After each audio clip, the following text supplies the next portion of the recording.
بسم اللہ الرحمن الرحیم، السلام علیکم۔ میں ہوں سیبی کاظمی، آپ دیکھ رہے ہیں فیس بک اور یوٹیوب۔ جمعے کا دن ہے، 4 جولائی کی تاریخ ہے۔ اللہ سے دعا ہے کہ اللہ پاکستان پر اپنا رحم و کرم کرے جس پر معاملات جا رہے ہیں۔ انتہائی اہم خبروں کا یہ ویلاگ ہے۔ اس میں پہلے سب سے بڑے کھلاڑیوں کا جو میدان میں لائے جا رہے ہیں، اڈیالہ جیل بھیجنے کی بات کی جا رہی ہے کیونکہ خان کی تحریک کا اعلان آ چکا ہے۔ پلان اے بی دونوں 11 محرم کے بعد جو سامنے آگے، اس کی تفصیل میں آپ کے سامنے رکھتا ہوں۔ حلیمہ خان کی ابھی بڑی اہم سٹیٹمنٹ اور بیان کہ عمران خان کی قید تنہائی کی ذمہ دار مریم نواز ہیں، یہ ایک بڑا اہم بیان تھا۔ اس کی وجہ میں آپ کو بتاتا ہوں۔ سعودی سفیر سے ملاقات کے بعد ڈونلڈ ٹرمپ اور اسرائیل کے متعلق ان کا اہم بیان پاکستان کے حوالے سے۔ آصف زرداری کی صدارت شدید خطرے میں، بلاول کی وزارت عظمیٰ تیار ہوگی یا پیپلز پارٹی کا نیا کردار؟ عمران خان کیا 2 ریاستی حل پر تیار ہو گئے؟ اسرائیل عرب ممالک کے درمیان جو بڑے معاہدوں کی پیش رفت ہے، اس پہ فیلڈ مارشل کے پاس 2 بڑی آپشنز اب کیا ہیں؟ نومبر کے بعد اور مڈ ٹرم الیکشن کا معاملہ، اور اس کے ساتھ ساتھ خطے میں جو بڑی اہم پیش رفت ہو رہی ہیں۔ روس نے آج افغانستان کی حکومت کو باقاعدہ طور پر تسلیم کرنے والا پہلا ملک بنا ہے۔ بڑی اہم تفصیلات ان خبروں میں۔ سب سے پہلے عمران خان کی تحریک کا جو اعلان جو ہی شروع ہو، پاکستان میں مذاکرات کا شور مچتا ہے، یہ ہم دیکھ رہے ہیں۔ تازہ ترین مذاکرات کی حمایت میں اب چیئرمین سینٹ پیپلز پارٹی سابق وزیر اعظم یوسف رضا گیلانی بھی آ گئے کہ مذاکرات لازمی ہیں۔ تو وہ جو ٹھنڈی ہواؤں، ٹرک کی بتی، منجن چورن، یہ سب کچھ آپ کو نظر آئے گا تاکہ ورکر اور لیڈرشپ کو جو نکالنے کی کوشش ہے وہ ناکام ہو۔ لیکن 11 محرم سے عوام کو ٹھنڈا کرنے کی کوشش بھی کی جائے گی، اور اس میں دیکھیں کچھ حقیقت بھی نظر آتی ہے۔ حلیمہ خان نے جو آج بات کی کہ نواز شریف سے کس نے بات کرنی ہے، اس کو تو اس کی فیملی نہیں پوچھتی، عمران خان کہاں منہ لگائے گا؟ 10 محرم کے بعد چونکہ احتجاجی تحریک کا پلان پارٹی نے بنا لیا ہے، جس پر حلیمہ خان بھی مطمئن ہے، وہ میں آگے چل کے آپ کو جو میرے پاس اطلاعات آئی ہیں وہ بتاتا ہوں کہ یہ تحریک انصاف کا پلان کیا ہے۔ حلیمہ خان نے آج خان کی 8 مہینوں سے مسلسل جو بڑھتی ہوئی قید تنہائی، اس کے حوالے سے بات کی کہ بیٹوں سے بات کرنے کی اجازت نہیں، کتابیں نہیں دی جا رہی، ڈاکٹرز تک رسائی نہیں دی جا رہی، وکلا سے ملنے نہیں دیا جاتا، فیملی کو 15 منٹ سے زیادہ بیٹھنے نہیں دیتے 2 ہفتوں میں، اور یہ سب کچھ کرنے والی مریم نواز ہے۔ انہوں نے کہا کہ قبضہ تو ظاہر ہے اڈیالہ جیل میں کرنل کا ہے، کرنل کا حکم ہے، لیکن پنجاب میں چونکہ یہ جیل واقع ہے اور یہ مسلم لیگ نون کی حکومت مریم نواز کر رہی ہیں۔ اب یہ تھوڑا سا معاملہ ذرا مختلف مجھے نظر آیا کیونکہ نظام ہمیشہ، اور چودھری نظام اس کا ذمہ دار ہے، لیکن نظام اور چودھری نظام اس وقت دیکھیں ایک چیز تو کنفرم ہے، جب عمران خان باہر آیا تو یہ نہ نظام اور نہ چودھری نظام دونوں نہیں چل سکتے۔ لاہور ہائی کورٹ نے 9 مئی کی سازش عمران خان کے اوپر ڈالی ہے کہ جی پولی گرافک ٹیسٹ انہوں نے نہیں کروایا، اور وہ جو پولیس والا ٹیبل کے نیچے گھسا ہوا تھا اس کی گواہی تسلیم کی ہے انہوں نے۔ لیکن پس پردہ بہت کچھ ہو رہا ہے، پس پردہ ہونے والا جو معاملات ہیں، اور وہ نواز شریف اور اسٹیبلشمنٹ کی مرضی سے نہیں ہو رہا، یہ یاد رکھیں۔ ابھی اس کی میں آپ تفصیل آپ کے ساتھ رکھتا ہوں۔ آصف زرداری کو عہدے سے ہٹانے کے لیے بھی جو کام شروع ہوا ہے، اس پہ جو آصف زرداری کی اور مریم نواز کی ایک ملاقات ہے، ذرا آپ ڈاٹ کنیکٹ کرتے جائیں۔ اس کے بعد پھر مری میں نواز شریف سے مریم نواز کی ملاقات ہوئی۔ آصف زرداری اس وقت آپ کو پتہ ہے بارگیننگ کے چکر میں ہے کہ صدارت جائے تو جائے، لیکن بلاول وزیر اعظم ضرور بنے، اور وہ جوڑ توڑ کر رہا ہے اور بڑے ہائی لیول پہ ہو رہا ہے کیونکہ اسے باقاعدہ ہٹانے کی اس کو خبریں مل چکی ہیں۔ کچھ اگلے ویلاگز میں اس کے انکشافات کروں گا، اس کی کنفرمیشن کا انتظار ہے۔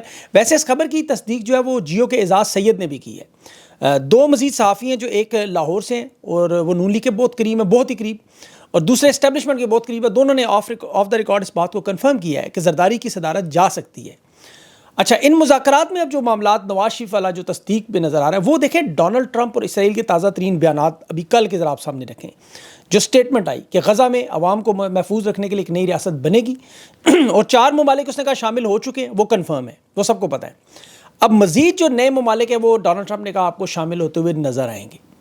اب اسرائیل کے وزیر خزانہ، وہ اس کا بڑی کابینہ کا بڑا طاقتور آدمی ہے، اس نے کل کہا کہ ابراہیم اکارڈ معاہدوں میں ہم مشرق وسطیٰ میں اسرائیل، افریقہ، ایشیا اور یورپ، یہ 4 مرکزی مقام بنانے جا رہے ہیں، اور 3 ہفتوں کے اندر اندر ہم جنگ بھی ختم کریں گے اور مذاکرات سے معاملات کو بہتر بھی کریں۔ ذرا ان چیزوں کو آپ دیکھیں، یہ جو انٹرنیشنل دنیا میں پیش رفت، پھر اقوام متحدہ بھی اس میں چھلانگ مار کے آئی کہ غزہ میں جو زندگی بچانے کا سہارا ختم ہو رہا ہے، 2 سے 3 ہفتوں میں ہمیں ہر حالت میں ان معاملات کو حل کرنا ہے۔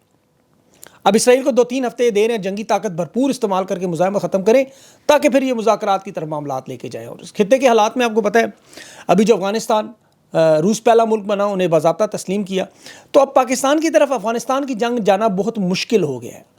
اور اس میں اب جو بڑا اہم معاملہ دیکھیں، سعودی سفیر کی جو اسد کیسر سے ملاقات ہوئی، تحریک انصاف سے ملاقات ہوئی۔ سعودی عرب ہمیشہ پاکستان کے معاملات میں پچھلے 50 سال میں سب سے بڑا پلیئر ہے، یاد رکھیں، سب سے اہم کردار ان کا رہا ہے۔ اور پھر جو اسٹیبلشمنٹ کے باقاعدہ پیغام رسان لوگوں کی طرف سے یہ پیغام آیا کہ نواز شریف اہل و عیال سمیت اڈیالہ جیل جانے کے لیے تیار ہے۔ اب جو دیکھیں، میری گھنٹوں کی محیط گفتگو کچھ لوگوں سے آج صبح بھی ہوئی، کل بھی ہوئی، اس کا میں لبے لباب اگر آپ کے سامنے رکھوں تو سیاسی طور پر نون لیگ اور پیپلز پارٹی کے لوگ یہ جانتے ہیں کہ اگر نواز شریف اڈیالہ جیل چلا جائے اور یہ سعودی اور امریکہ کی مرضی سے رضامندی سے جائے اور عمران خان پھر ان کی بات سننے پر تیار ہو جائیں گی، کیونکہ نواز شریف اس وقت اپنے لیے نہیں جا رہا، نہ اسٹیبلشمنٹ کے لیے جا رہا ہے۔ ماضی میں نواز شریف 2-3 دفعہ جو ذہنی طور پر تیار تھا کہ اڈیالہ جیل جا کے عمران خان سے بات کروں، اس میں ایک تو ظاہر ہے مریم نواز کا بہت بڑا مسئلہ تھا، اور پھر ان کے جو قریبی لوگ تھے وہ انہیں کہتے رہے کہ یا تو آپ کو لیلا سمجھتے ہیں، بڑا لیلا، تو عمران خان واپس بھیج دے گا، آپ ذلیل ہوں گے نہ جائیں۔ لیکن نواز شریف وہ اپنے لیے اب نواز شریف اپنے لیے نہیں جا رہا، اس دفعہ نواز شریف کو بھیجا جا رہا ہے۔ اب شہباز شریف بھی پہلے تیار تھا، انہیں چونکہ خطرہ یہ تھا کہ خان انہیں نہ 3 میں سمجھتا ہے نہ 13 میں، اور اس لیے وہ یہ رسک لینے پہ تیار نہیں تھے۔ لیکن چونکہ اب یہ معاملہ ان کی مرضی سے، ان کے اختیار سے نکل چکا ہے، یہ معاملہ ہائر لیول پہ چلا گیا، بہت اوپر۔ نواز شریف کے دل میں ایک دبی چنگاری بغاوت کی ہمیشہ موجود رہے گی۔ نواز شریف ہمیشہ فوج کو اپنے اقتدار میں نہ ہونے کی وجہ سمجھتے، آج بھی اقتدار میں نہیں ہے، وہ حکومت گرانے کا، جیل میں جلا وطنی کا، کبھی اس کے دل سے چیزیں نکلتی نہیں۔ اب چونکہ بزدلی ان کا قصور نہیں ہے، یہ ان کے جینز ہیں، ان کو وراثت میں ملنے والی چیز ہے۔ چوری ڈکیتی عوام کا مال البتہ ان کا قصور ضرور ہے، لیکن جو 20-25 سالوں میں اس کے ساتھ ہوا اس میں کوئی شک نہیں، وہ ہم لوگ بھول جاتے ہیں۔ لیکن ہم یہ بھی بھول جاتے ہیں کہ نواز شریف ایک بیٹی کا باپ ہے، اور بیٹی بھی ایک ایسی جو پنجاب میں وزیر اعلیٰ بننا چاہتی ہیں، ان کی مجبوریاں ہیں۔ ابھی ڈاکٹر یاسمین راشد ایک کالم آپ کو یاد ہوگا، روک سکو تو روک لو، وہ کنگ ایڈورڈ کالج داخلے سے لے کر آپ کو پتہ ہے انہوں نے ہمیشہ اپنی زندگی بڑی اتھری زندگی گزاری ہے، فیصلے اپنی مرضی سے کیے ہیں۔ تو اس لیے مریم نواز تو ابھی سمجھتی ہیں کہ نواز شریف کو کسی صورت میں اس پارٹ کا حصہ نہیں بننا چاہیے، مفاہمت کی طرف جانا ہی نہیں چاہیے، اور وہ مکمل طور پر رشک کمر کیمپ میں ہیں۔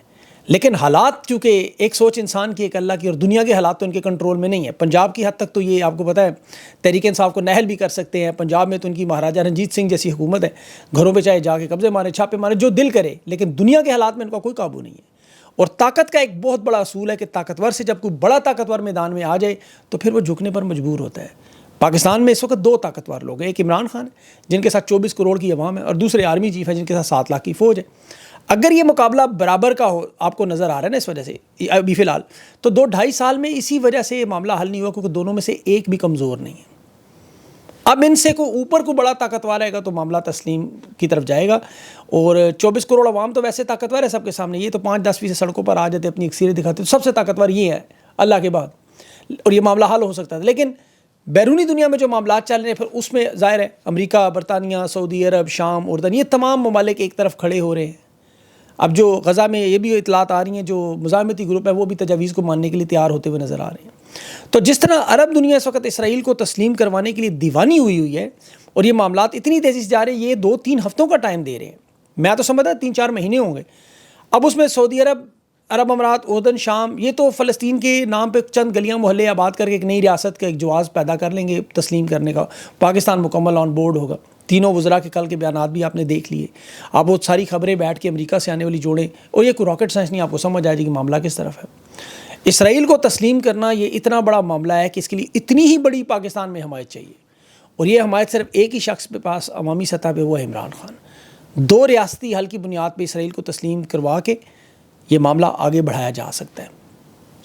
الاقدس کو، یروشلم کو فلسطین کا دارالحکومت، فلسطین کی ریاست قائم کرنا، ان کے حقوق واپس کرنا، عالمی سطح پہ انٹرنیشنل بڑا معاہدہ کرنا، اور پھر عوام کی عمران خان کی مقبولیت کو استعمال کر کے، کیونکہ خان اگر نرم موقف رکھے گا تو وہ سخت عوامی رد عمل نہیں آئے گا جو کسی اور سیاسی رہنما کے اعلان پہ آ سکتا ہے۔ عرب دنیا اس معاملے کو بڑی اچھی طرح جانتی ہے، وہ پھر معاشی مدد بھی کریں گے، امریکہ مغرب کے ساتھ تعلقات میں بہتری بھی آئے گی، اور سب سے بڑھ کر فوج اسٹیبلشمنٹ مجبور ہوں گے پاکستان کے سیاسی عمل کو بحال کریں۔ یہ اس وقت ان سب لوگوں کو کہا جا رہا ہے کہ یہ دیکھیں یہ پورا پلان ہے۔ انہیں عمران خان کی منظوری کی سند چاہیے، عمران خان اس پہ سٹیمپ لگائے۔ اب جنہوں نے معاملہ حل کروانا ہے امریکہ سے یا امریکہ یا عرب ریاستوں سے، وہ ان طاقتور لوگوں سے زیادہ طاقتور ہے۔ جنرل حمید گل کا بیان اپنے ذہن میں رکھیں کہ پاکستان میں آرمی چیف امریکہ کی مرضی سے لگتا ہے، یہ سب کے سامنے۔ اب نومبر میں ان کی ریٹائرمنٹ کا وقت آ رہا ہے، اگر حکم آ جاتا ہے کہ یہاں آپ معاملات سارے حل کریں تو سارا معاملہ آپ کے سامنے حل نہیں مانے تو وہ دیکھیں جنرل ضیاء الحق نے بات نہیں مانی تھی، مشرف نے آخری وقت میں نہیں ماننے کی کوشش کی تھی، ایوب خان، یحییٰ خان، یہ سب لوگ جب نہیں مانتے تھے وہ آپ کے سامنے نظر آتے۔ اب ہر ملک ایران کی طرح تو ہو نہیں سکتا۔ اب جہاں تک ادارے کی انا اور عزت کا معاملہ ہے وہ ہے 9 مئی، اور 9 مئی میں سزائیں دے کر وہ سپریم کورٹ سے دوبارہ ریورس بھی جس طرح نواز شریف کی ہوئیں، خان کو رہا کر کے مڈ ٹرم الیکشن تک کی چلنے کی گارنٹی لے کے اس کے بعد پھر ظاہر ادارے میں نئے لوگ جو آئیں وہ صاف شفاف الیکشن کی طرف جائیں اور تمام سیاسی جماعتوں کو جسے بھی عوام ووٹ دے اقتدار میں لائیں. ایک عام معافی کا خان کی طرف سے بھی اعلان ہو, سیاسی عمل میں جو ڈیڈ لاک ہوا ہے جس میں نجات پائی جائے, اور اس کے بعد جو انتقام جو مطلب جن کے ساتھ قانون کے تحت سچویشن ہے وہ کرنی ہے. یہ آئیڈیل سچویشن میں بتا رہا ہوں. عمران خان کی بھی عوامی اکثریت, تحریک انصاف اکثریت دکھا دیتی ہے تو پھر ظاہر ہے معاملہ حل ہوگا. اب اس میں پہلی شرط ظاہر ہے آرمی چیف کے 3 سال نومبر میں پورے ہیں. اگر اگلی 2 سال کی ایکسٹینشن یا 10 سال کا منصوبہ یا 27ویں ترمیم صدارت کی طرف یا پارلیمنٹ کی مدت میں اضافہ, نئی قانون سازی, شہباز شریف کو مائنس کرنا, بلاول کو وزیر اعظم بنانا, خود صدر بننا, مریم نواز کو پنجاب دینا, خیبر پختونخوا میں فضل الرحمان کے ساتھ ایک مخلوط حکومت بنانا, تحریک انصاف کو مزید کمزور کرنا, جو ٹرمپ کو 3 آفرز دی گئی تھی معدنی ذخائر, کرپٹو کرنسی اور نوبل انعام جس کی نامزدگی ہو چکی ہے, اور افغانستان میں ہلکے پھلکے آپریشن کی مدد سے, یا ایران اسرائیل کی جنگ میں ان کی مدد کرنا, اسرائیل کی میرا مطلب ایران کی تو نہیں, تو پھر یہ معاملہ مزید تباہی و بربادی کی طرف سے جا سکتا ہے. پھر یہ پاکستان میں نفرتیں بڑھیں گی, حالات اس خدا نخواستہ نہج تک پہنچ سکتے ہیں کہ بلوچستان اور کے پی علیحدگی کی طرف جا سکتے ہیں, اور اگلے آئندہ آنے والے کچھ سالوں میں خدا نخواستہ اللہ تعالیٰ ہمیں پاکستان کو محفوظ کرے ایک بازو الگ ہو سکتا ہے. اس میں دیکھیں جو ابھی حکومت ایک نقصان کی جو ابھی خیبر پختونخوا کی حکومت کی کوشش کر رہی ہے وہ ایک بہت بڑا ہے. 13 لوگ انہوں نے علی مین کے خلاف ووٹ کے لیے تیار کیے ہوئے, 13 ووٹ لوگ. اب یہ صورتحال اب اگر خیبر پختونخوا کی اسمبلی کی دیکھیں تو وہاں اپوزیشن کی 53 تعداد ہے, 34 آزاد ہیں اور 20 ووٹ ہونے چاہیے.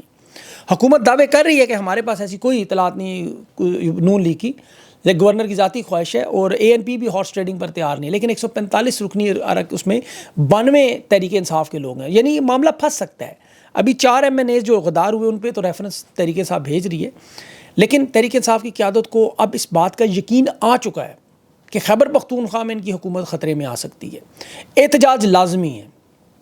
اگر یہ ساری کی ساری قیادت ایک سیم پیج پہ نظر آئی جو نظر آ رہا ہے, تو ان کا احتجاج کا جو پلان ہے, پلان A اور B, جس میں تمام لیڈرشپس, تمام ٹکٹ ہولڈرز, پشاور سے اگر کراچی تک مارچ کا پورا پلان, پنجاب سمیت, اور اس دفعہ عوام کو ڈائریکٹ بلانے کی, بسیں بھیجنے کی وہ والا معاملہ نہیں, لیڈرشپ ساری کی ساری خود میدان میں آ کے نکلے, لوگ خود جڑنا شروع ہو جائیں گے. اور دوسرے مرحلے پر جو عمران خان کے احتجاج کی کال کے مطابق تمام شہروں میں, تمام حلقوں میں, تمام ٹکٹ ہولڈرز میں, گلیوں محلوں میں لوگ اپنے اپنے حلقوں چھوٹے چھوٹے فلیش پروٹیسٹ, دھرنے اور یہ معاملہ شروع کریں. پھر اس کے ساتھ جو باقی پاکستان کے لوگ ہیں, تاجر ہیں, اس میں پٹرول ڈیزل کی قیمتوں میں آپ کو پتہ ملکی ہڑتال انہوں نے کال کی ہوئی ہے, وہ ہیں. اس کے ساتھ کسان ہیں جن کے ساتھ آپ کو پتہ ہے کیا تباہی و بربادی ہوئی. پنجاب میں سرکاری ملازمین موبلائزیشن ابھی جو یوٹیلٹی اسٹور وغیرہ سے نکالے گئے ہیں. پھر ابھی جو پنجاب میں دیکھیں 26 اراکین PTI کے نکلے. اب جس سب کو سامنے نظر آ رہا ہے کہ جو پلان B اسٹیبلشمنٹ کا دبانے کے لیے تحریک انصاف سمیت وہ باقی جماعتوں کے لیے بڑی تباہی ہوگی. تو اس لیے اس وقت عوام کو تو ظاہر ہے تحریک انصاف کی قیادت پر اعتماد کرنا ضروری ہوگا, اور میرے خیال میں جو لوگ غدار سمجھتے ہیں انہیں احتجاج تک کے لیے معافی دے دیں, عوام اعتماد کرے. اس کے بعد دیکھ لیں 11 محرم کی آپ کو پتہ ہے کال آ رہی ہے, اس میں 2-3 دن ڈیڈ لائن میں, عوام ان کے ساتھ جڑ جائے. خان کی جو رہائی کا معاملہ ہے ظاہر ہے, اور یہ معاملات پاکستان کے معاملات ہیں, بعد میں آپ قطاروں کو ڈیل کرتے رہے گا, اور باقی تو اللہ کو پتہ ہے اللہ کس طرف معاملات بہتری کی طرف اللہ لے کے جائے. خان کے ساتھ لوگ تو ڈٹ کے کھڑے ہیں, یہ بات تو پتھر پہ لکیر ہے. اب تو دیکھیں وہ جو ملٹری حراست میں لوگ ہیں انہیں کہا گیا عمران خان نے کہا خط لکھ کے جان چھڑاؤ, معافی مانگ لو. ان میں سے ایک بندہ نہیں نکلا. لوگ جیلوں سے نکل کر شہید ہو رہے ہیں کیونکہ انہیں پتہ ہے ان کا ایک رہنما کھڑا ہے. وہ ابھی عامر ڈوگر صاحب نے بات کی, ایک میرے پاس تو اس وقت خبر تھی یہ کہ پرانی خبر ہے کہ جس وقت خان کو گرفتار کیا گیا تھا, خان کو بتایا گیا تھا کہ آپ کو کل ہم گرفتار کریں گے, آپ نے ملک سے نکل جائیں, جہاز تیار ہے 24 گھنٹوں میں, جہاں جانا چاہیں جائیں. عمران خان نے کہا نہیں, وہ ویڈیو بھی خان کی آئی تھی کہ مجھے گرفتار کرنا ہے, میں خود آ جاؤں گا. تو عمران خان کو تو دیکھیں جینا مرنا اس ملک میں عوام ان کے ساتھ ہے, اور پاکستانیوں کو پتہ ہے کہ جب تک خان جیل میں قائم دائم موجود ہے پاکستانی بھی قائم دائم. اسی لیے جو بات کرتے ہیں نا ڈٹ کے کھڑا ہے کپتان, یہ بات درست ہے. عوام کبھی مزاحمت سے پیچھے نہیں ہٹ سکتی, سرنڈر نہیں کر سکتی, بیعت نہیں کر سکتی, کیونکہ خان نہیں کر رہا. اچھا اب اگلی خبر جو 25 ماہ کے بعد DGSPR کا اکاؤنٹ جو ایکٹیو ہوا, پہلی ٹویٹ خیبر پختونخوا میں شمالی وزیرستان میں جو حسن خیل میں دہشت گرد کارروائیوں پر کی گئی, اور ISPR کا یہ اکاؤنٹ تھا جو ابھی کیپٹن ایمان دورانی صاحبہ کی وہ اہلکار کی ویڈیو آپ نے دیکھی, اس پہ عوام کا بڑا خوفناک رد عمل آیا, بڑا خوفناک. اس میں ادارے کی ساخت اور بیانیاں جو سوشل میڈیا پہ بڑا نقصان پہنچا ہے, بیک فائر ہوا ہے. دیکھیں عام طور پہ دنیا میں مارکیٹنگ کی کمپنیاں یا سیلز کی کمپنیاں کوئی کمپین چلاتی ہیں تو وہ اکثر خواتین کو لاتی ہیں کہ لوگ ایک تو ان کی بات سن لیتے ہیں, آگے سے کوئی آپ کو پتہ ہے ایسی الٹی سیدھی باتیں بھی نہیں ہوتی ہیں, ان کی بات لوگ مان بھی لیتے ہیں. لیکن جو پچھلے 16 گھنٹوں میں سوشل میڈیا پہ نظر آیا اس نے مارکیٹنگ اور سیلز کی تاریخ ہی الٹ پلٹ دی ہے. وہ دو نعرے تھے نا کہ ایک کی جو ہم کرتے ہیں پبلک مفاد میں عوامی انٹرسٹ پہ، بری طرح وہ پٹ گیا۔ پاکستانی عوام نے سوشل میڈیا پہ پبلک انٹرسٹ کے نام پہ عوامی مفاد کے سب سے پہلے خان کی بے گناہ جیل میں رکھنے، الیکشن چھیننے کے، اور پھر وہ تمام وردی والے ڈبے اٹھاتے ویڈیوز، وہ صحافی جو جن میں عمران ریاض نے خود ٹویٹس کر کے اسے ISI نے اغوا کیا، وہ ویڈیوز، صحافیوں کی تصاویر وہ منظر عام پہ آنا شروع، خواتین کی بے حرمتی کی، لوگوں کے گھروں میں گھسنے کی، اغوا کرنے کی، پاکستان کے میڈیا چینلز کو بند کرنے کی، اور جس طرح جو ظلم اور فسطائیت 26 نومبر کو گولیاں چلیں، یہ تمام معاملہ 3 سال کی واردات رکھی، بلکہ وہ چلے کے پیچھے 1971 تک وہاں سرنڈر سے لے کے مشرقی پاکستان کے لوگوں پر ہونے والے مظالم، فاطمہ جناح کے ساتھ جو ظلم ہوا، ذوالفقار علی بھٹو، ضیاء الحق، مشرف، یہ تمام ویڈیوز، آڈیوز، پوسٹوں کی بھرمار لگ گئی، مطلب اتنی بری طرح بیک فائر ہوا، میرے خیال میں دوبارہ نہیں ہوگا اس طرح۔ اور اس کے بعد پھر ظاہر ISPR کو خود آنا پڑا اور یہ بتانا پڑا کہ اب یہ دیکھیں، یہ جو چیزیں آپ کو نظر آ رہی ہیں، مجھے نظر آ رہی ہیں، وہ ادارے کو بھی نظر آ رہی ہیں، ادارے کے اندر بیٹھے ہوئے لوگوں کو بھی نظر آ رہی ہیں، انہیں بھی پتہ ہے کہ معاملات کس نہج پر پہنچ چکے ہیں۔ اب چونکہ تحریک انصاف ایک پرامن جماعت ہے، یہ کوئی مسلح جتھا نہیں ہے، ورنہ اس وقت حالات کہاں سے کہاں پہنچ چکے تھے، اللہ معاف کرے۔ تو اس لیے پاکستان کے حالات پر اللہ کرے کہ یہ جو آپشنز میں نے آپ کو بتائی ان میں سے انہیں سمجھ آئیں، کیونکہ جب اللہ تعالیٰ کا نظام بدلتا ہے تو پھر آپ کو پتہ ہے ایسے ماضی میں بھی انٹرنیشنل بہت سارے معاملات ہو جن کی وجہ سے حکومتیں بدلی ہو رہی، وہ میں آپ کو انشاءاللہ اگلے کچھ ویلاگز میں مزید تفصیل بتاؤں گا۔ اپنا خیال رکھیں، مجھے اجازت دیں، اللہ حافظ۔